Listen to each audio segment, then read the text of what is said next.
SBS 뉴스입니다.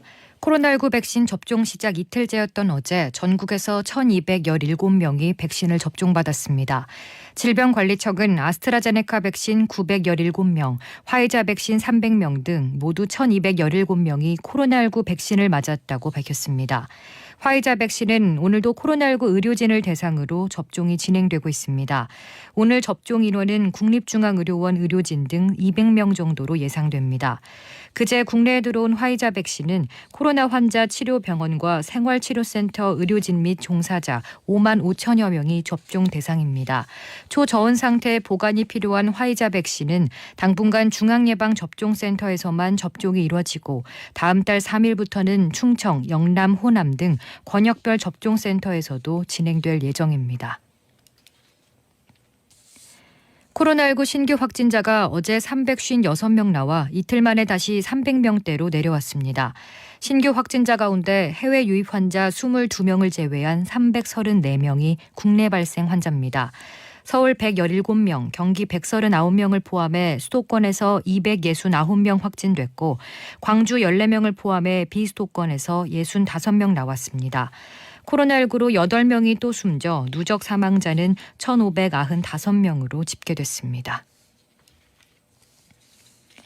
미국 식품의약국 FDA가 제약사 존슨앤존슨의 코로나19 백신에 대해 긴급 사용을 승인했다고 AP와 AFP 통신이 보도했습니다. FDA는 자문기구인 백신생물의약품자문위원회가 표결을 통해 존슨앤존슨의 코로나19 백신에 대해 긴급 사용을 승인하라고 권고한 것을 하루 만에 수용했습니다. 이로써 미국은 화이자 바이오엔테크와 모더나의 백신에 이어 미국인에게 접종 가능한 세 번째 코로나19 백신을 확보하게 됐습니다.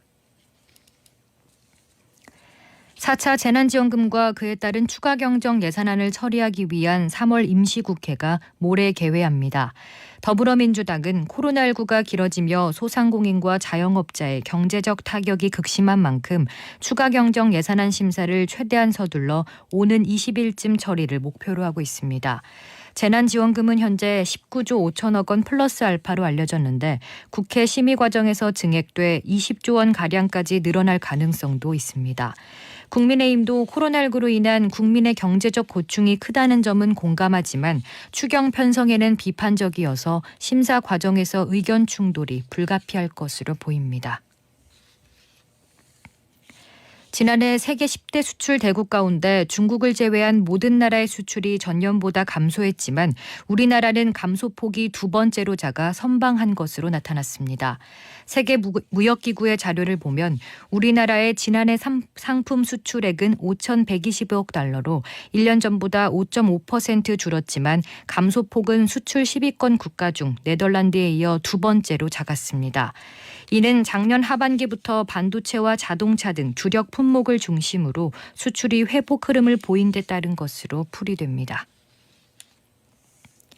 국가보훈처가 친일 귀속 재산인 토지 148필지의 우선 매각을 추진합니다.